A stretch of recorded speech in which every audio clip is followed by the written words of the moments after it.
Hi everyone, in this video I'm going to be showing you how I made this Cyberpunk Scout artwork with EEVEE in Blender 2.8. This video will be presented mostly in a time-lapse format, but we will take breaks in between to explain some of the things that are happening, such as using grease pencil to sketch ideas onto the scene, or using SVG imports for details like the eyes, and also using material transparency to get some extra atmospheric effects around the character. For this video, I've taken heavy inspiration from a piece of artwork by Stuart Kim called Cerulean. I highly recommend checking out their work, and I'll leave a link in the description if you want to take a look. Despite a lot of my work being improvised, one thing I occasionally like to do is take a piece of concept art made by an artist whose work I like and use it as a stepping stone to make something new. As you'll see, I spend the first half of the video focused on replicating the character in Stuart's artwork up until about halfway, where I switch gear and begin feeding in my own personal style. But where do we begin? Picking a solid structure that connects different parts of the object is usually a good place to start, because it acts as a nice reference point from which to build out in multiple directions, and you can keep checking back on it to compare scale. In this case, I chose the transition piece that connects the external tubing to the face mask. We jump in about 10 minutes into the process, where I've already created a basic shape for the transition piece and set it aside while I work on the tubing. This object will need to have a moderately high number of edge loops to create the necessary detail present in the artwork and allow for the mesh to nicely deform with a curve modifier later on.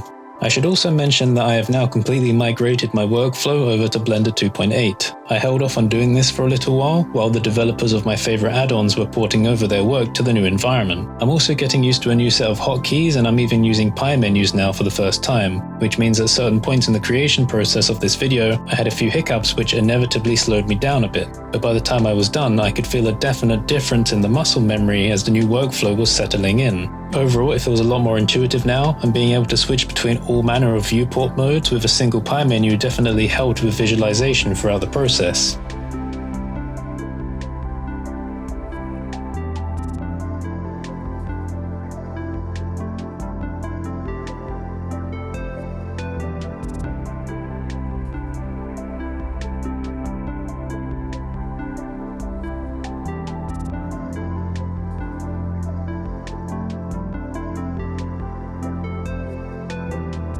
One thing I found myself doing in particular was constantly flicking between Blender's new Look Dev mode and the complete EEVEE rendering mode to compare the object in different lighting conditions. So at this point, I've placed down a mirrored metal piece to act as a guide to contour the shape of the mask, and I'm starting to work on the fabric straps that stretch across the mask. The strap is made of two pieces that are not symmetrical, but they will share the same modifiers in the stack and will also have a similar placement to each other on opposite sides. Because of this, I decide to build them symmetrically to start with, and then I'll apply the mirror modifier to split them up and then make them asymmetrical afterwards.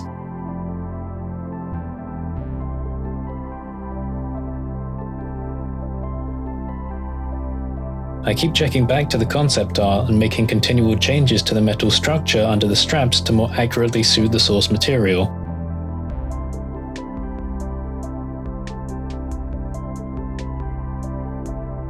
I work my way up the mask and start creating the nose bridge piece. This one was quite tricky to get right because when looking at hand-drawn 2D artwork, it's difficult to interpret the depth between two objects. The nose bridge in this case is a challenge because it has to nestle in between the visor and stretch to about halfway up the straps. While doing this, it also has to give the visor enough room to bend.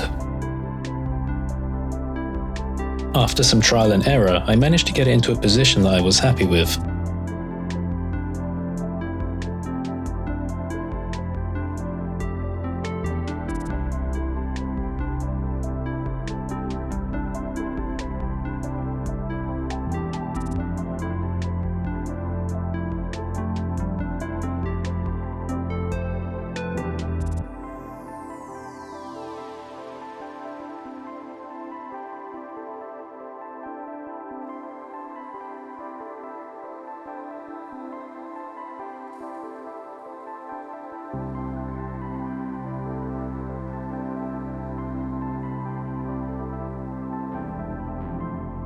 To get the outer border for the visor, I just duplicated it, removed all of the faces but the perimeter, and then did some cleanup.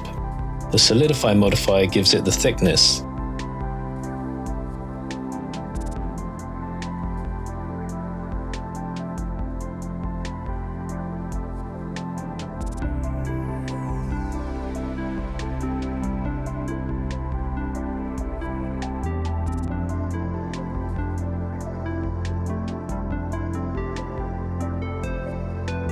I could have used Marvelous Designer for the hood if I wanted to get some more realistic cloth topology, but I instead wanted to get something a bit more stylized, since I knew that in the end I wanted to go for something a bit more colorful and eccentric.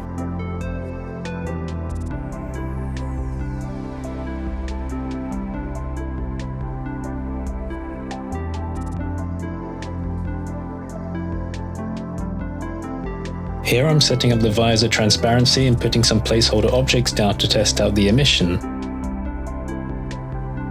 I know that I will be swapping out anything I put behind the visor for more structured eyes later on, but I do let my mind wander on the sheer number of possible patterns that could be placed inside. Curving detailed objects can be a bit finicky with Blender. You've got to be very specific with the placement of the detail object in relation to the control curve object, but I can see this being an area for improvement in terms of ease of use in the future.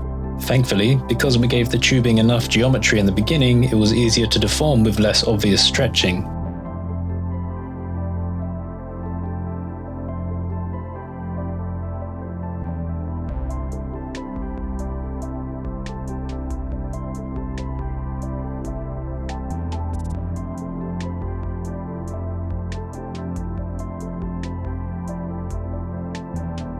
I'm not doing the whole body for this character, just the bust, since that's all the camera is going to see.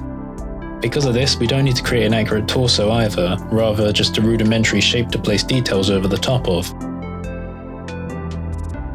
A wave modifier is quickly added to the cloth to give it some extra variation.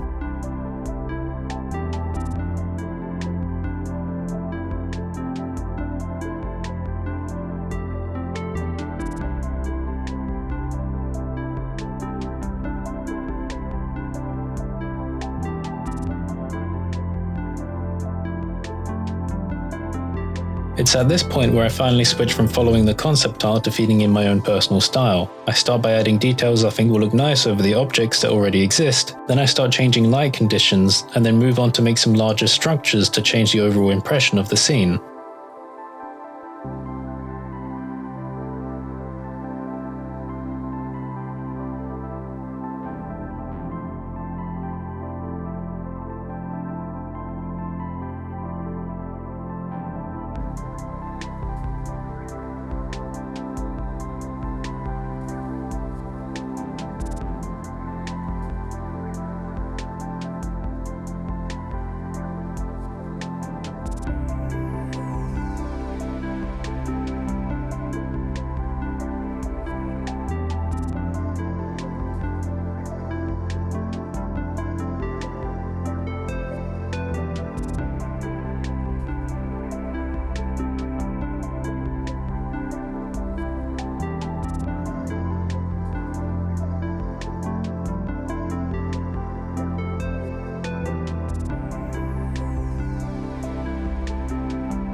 So one of the cool things that Blender can do is import and use SVG files, which means we can convert vectors into 3D content.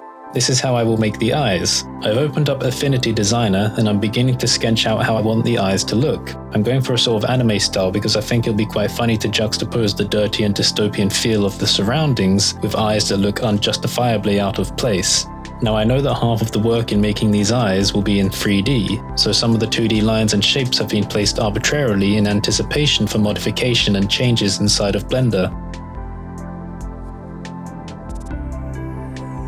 The lines are made into curves, whereas the filled shapes are made into thickened meshes, and an emissive material is applied to all of them.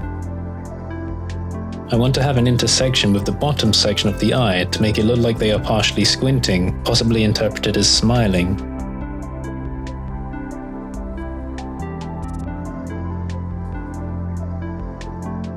When I'm happy with the single eye, I mirror it and prepare to put it in scene. Once they are in place, I take a little look and I'm immediately happy with how it looks.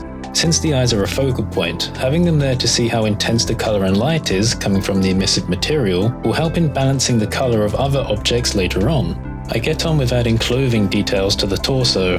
I want to do some sort of layered cloth that extra details can sit on top of. This will undergo some changes as I change my mind about the width of the torso and end up removing some layers to make the bust more sleek.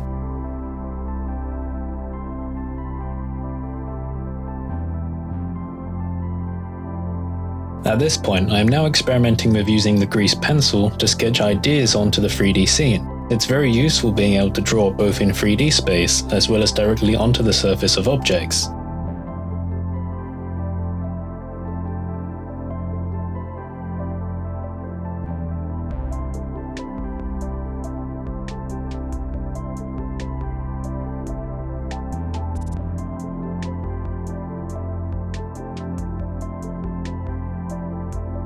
Some of these ideas will not be realized, such as the companion drone that would float next to our character. As I go through and start adding some of the extra details, I erase the grease pencil strokes that are in the way, as if I'm knocking them off a checklist.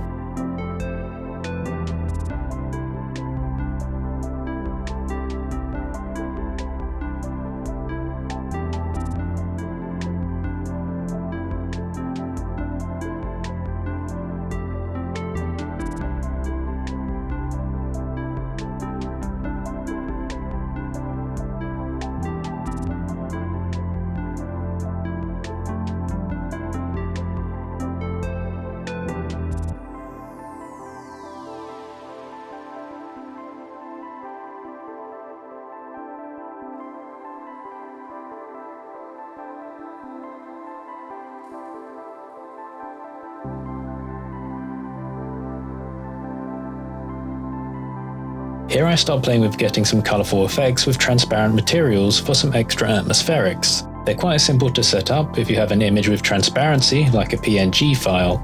You also need to make sure that your blend mode is set to something appropriate in the material settings on the right, such as alpha blend. I also went ahead and added some hue and saturation control to the transparent materials so that I could quickly change the color of the image or eliminate the color altogether to make it more like typical fog.